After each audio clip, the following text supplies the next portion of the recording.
नमस्कार, WH news digital मध्ये तुमचे स्वागत आहे। मी शीतल खवसे। आजच्या बातमीचे प्रायोजक आहे यश इलेक्ट्रॉनिक्स अँड फर्निचर्स, वाडी, नागपूर।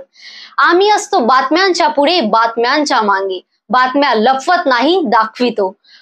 मग ते राजकारण असो किंवा सामाजिक, भ्रष्टाचार असो की अन्याय अत्याचार, आम्ही निर्भयपणे बातम्यांना देतो महत्व। तुम्ही सुद्धा महत्व द्या व आमच्या चॅनलला सबस्क्राइब करा। जाहिरात देऊन आम्हाला आर्थिक मदत करा। बघूया आजची विशेष बातमी।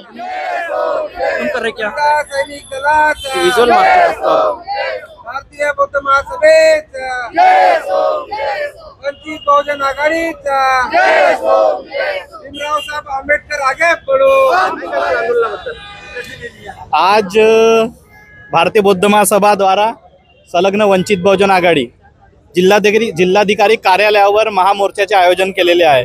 2 दिवसा अगोदर आदरणीय बाळासाहेब आंबेडकर आणि राष्ट्रीय कार्याध्यक्ष भारतीय बौद्ध महासभा भीमराव आंबेडकर साहेबांनी यांनी जाहीर केले की हा आजचे आंदोलन राज्यव्यापी आहे।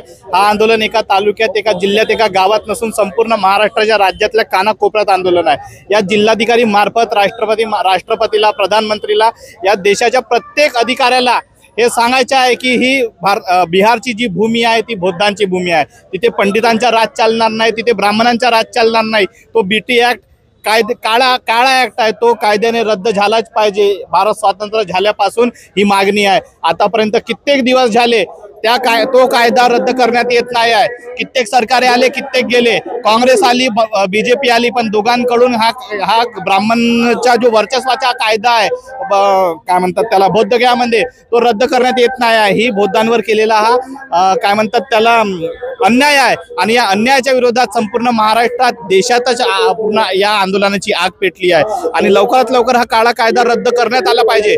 कारण की हा काळा कायद्यानं बौद्धांना दाबण्याचा प्रयत्न होत आहे आणि ज्या प्रकारे आपण बघत आहे, ना सत्ताधारी पक्ष आमच्या सोबत बोलत आहेत, ना विरोधी पक्ष आमच्या सोबत बोलत आहेत। फक्त मतदानाच्या वेळ आली तेव्हा यांना आमच्याकडून मतदान हवं असते।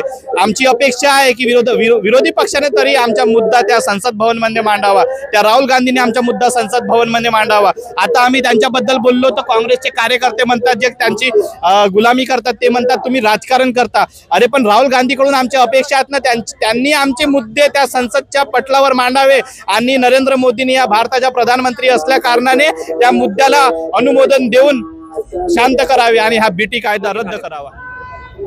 पुन्हा मोर्चामध्ये तुम्ही सहभागी झाले, महाबोधी महावीराचं आंदोलन।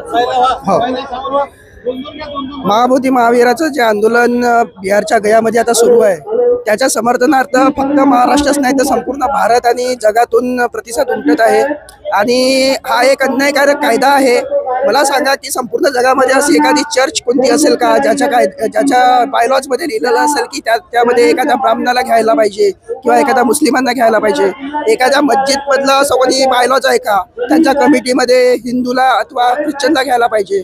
आणि असा कोणताच धार्मिक संस्थेचा जो कार्यकारिणी असते त्या धर्मियांचीच ते कार्यकारिणी असते, दुसऱ्या धर्मियांना त्याच्यामध्ये स्थान नसते। मग ह्या फक्त महाबोधी विहाराच्याच व्यवस्थापनामध्ये असा कायदा कशासाठी बनवला की त्याच्यामध्ये 4 हिंदू असले पाहिजे, ब्राह्मण असले पाहिजे, 4 बुद्धिस्ट असले पाहिजे? तो पूर्णपणे बुद्धिस्ट लोकांची कार्यकारिणी का बरं त्याच्यामध्ये असू नये, जेव्हा की बुद्धगया हे जे आहे ते संपूर्ण जगातल्या बौद्ध धर्मियांचं पवित्र स्थळ आहे। त्या ठिकाणी तथागत बुद्धाला बुद्धत्वाची प्राप्ती झाली होती। तर त्याच्यामुळे काय होत आहे ना की हा मुद्दा जो आहे संपूर्ण जगामध्ये गाजून राहिलेला आहे आणि त्याच्या समर्थनार्थ आज आम्ही जिल्हाधिकारी कार्यालयाला निवेदन देऊन राहिलेलो आहे। हे निवेदन या कलेक्टरच्या माध्यमातून बिहार सरकारपर्यंत पोहोचेल आणि ते यामध्ये सकारात्मक भूमिका घेतील अशी अपेक्षा आहे। मराठीत ना, मी अरुण गाडे, अध्यक्ष काष्टविक संघटना। आज बोधी महाविहार मुक्तीसाठी हे आंदोलन आयोजित केलेलं आहे। संपूर्ण महाराष्ट्रभर आणि पूर्ण भारतभर तसेच जगात सुद्धा हे आंदोलन सुरू आहे। आंदोलन कशासाठी आहे तर आपल्याला माहीत असेल की जो BT ऍक्ट आहे, बोधीगया टेम्पल ऍक्ट 1949, भारताला स्वातंत्र्य मिळालं 1947ला आणि भारतीय संविधान लागू झालं 26 जानेवारी 1950 पासून। मग हा BT ऍक्ट 1949चा तो लागू कसा आहे? कारण भारतीय घटनेमध्ये नमूद केलेलं आहे आर्टिकल 13 मध्ये की यापूर्वीचे जेवढेही कायदे असतील संविधानाच्या पूर्वीचे ते सर्व निरस्त होतील। असं असताना हा BT ऍक्ट अजूनही आहे। हा BT ऍक्ट काय आहे की तिथलं जे बुद्ध विहार आहे त्या बुद्ध विहाराचं प्रशासन प्रबंधन हे बौद्धांच्या हातात असायला पाहिजे होतं, परंतु ते पंड्यांच्या हातात आहे. त्यामध्ये 5 हिंदू पंडे असतील आणि 4 बौद्ध असतील. त्यामुळे विदेशातून येणारा सगळा पैशाचं प्रबंधन, सगळ्या पैशाचा व्यवहार या पंड्यांकडे असतो. म्हणून या ब्राह्मणी प्रबंधाच्या आशातून मुक्त करावे असे आमचं या आंदोलनाच्या मार्फत हे आहे. म्हणून आपणा सर्वांना सांगू इच्छितो की जोपर्यंत हा बोधी विहार मुक्त होणार नाही तोपर्यंत हे आंदोलन चालतच राहील. आज बौद्ध समाजासोबत सर्व सामाजिक संघटना सुद्धा एकत्र आलेल्या आहेत आणि हे आंदोलन आता जोपर्यंत बोधीगया मुक्त होणार नाही तोपर्यंत होणार आहे. आज आपण पाहतोय आहे की शिखांचं मंदिराचं प्रबंधन शीख करतात, मुस्लिमांच्या मंदिराचं प्रबंधन मुस्लिमांकडे आहे, हिंदूंच्या मंदिरांचं प्रबंधन हिंदूकडे आहे, तर बौद्धांच्या मंदिरांचं प्रबंधन हिंदूकडे कसं काय? ये नहीं चलेगा, ये बिल्कुल नहीं चलेगा. बिहार सरकार, बिहार प्रशासन ख्याल में दो. अगर नहीं चेते तो ये आंदोलन तीव्र हो जाएगा. अब नहीं रुकने वाला है. आतापर्यंत आपण मुख्यमंत्र्यांनी बाबासाहेबांना कोटी मिळालं वादनच करत आला हो तर पुन्हा वादनच करण्यात चाललं आहे. त्याच्यामुळे आपण पुन्हा त्यांच्यासाठी एक काम करायचं, प्रोग्राम करायचा आणि कुठल्याही परिस्थितीमध्ये महाबोधी महाविहार करण्यात आपण आलं पाहिजे असा संकल्प करून निघायचा आणि सर्वात जास्तीत जास्त महिलांनी पुरुषापुढे आठवतात पण महिलांनी जास्तीत जास्त करून बघायला जावं अशी माझी इच्छा आहे.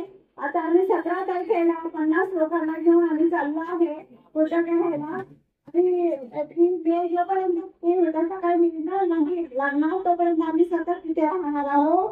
तर अखंडपणे जर तुम्ही येऊ शकले नाही, काही अडचण असेल तर तुमची जर आर्थिक परिस्थिती चांगली असेल तर तो तुमच्या नात्यातला मित्र कोणी याची तयारी असेल तर त्यांना पाठवा किंवा जिथे कोणी सांगत होता त्यांना पैसे पाठवा.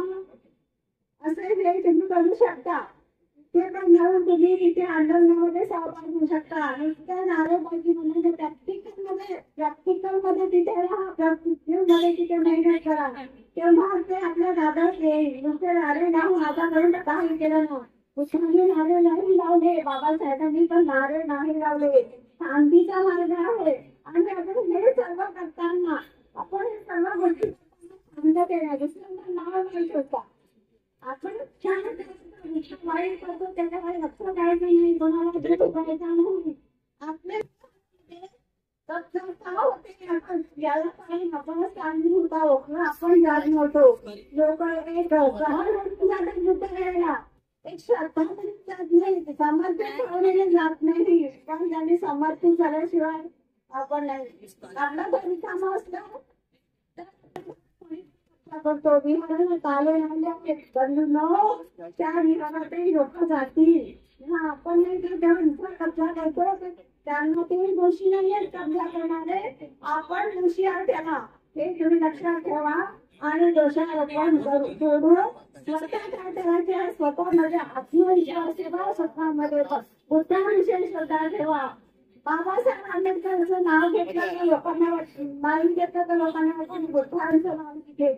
अरे बाबासाहेबांचे बुद्ध आहे जर आपण 1956 बुद्ध धर्म 100% आपण प्रत्येकाने आजही गेला असं बुद्धाने प्रमाण झालं असतं.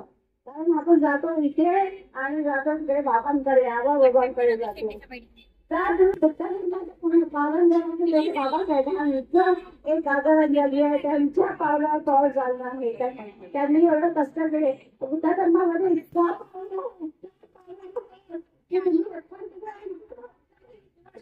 जात नाही की आपल्या ती कमी दूर करा. दुसऱ्याचं जबाबदारी सांगणं खूप सोपं आहे, पण आपल्या कमी मध्ये पूर्तता करणं खूप कठीण आहे. तर बंधू आता तरी तुम्ही जागे व्हा आणि सगळं एकत्र व्हा. एकत्र व्हा. बुद्धांनी बाबासाहेबांनी गमतीच नाही भाग घेतला नाही, पण आपण आजूबाजूच्या पुन्हा सोडत नाही किंवा कशा लोकांशी पण वैरभाव करतो. तर माझी ही रिक्वेस्ट आहे की जर तुम्ही निर्माण झाले तर आपल्याला टेम्पल काय पूर्ण जगात आपल्या हातामध्ये येऊ शकते. साधू साधू बातमी बघितल्याबद्दल तुमचे धन्यवाद. आज एवढंच. पुन्हा भेटूया नवीन बातमी सोबत. WH न्यूज सोबत राहा. चॅनलला लाईक करा, सबस्क्राईब करा. फेसबुक, इंस्टाग्रामवर फॉलो करा. जाहिरात देऊन आर्थिक मदत करा. धन्यवाद.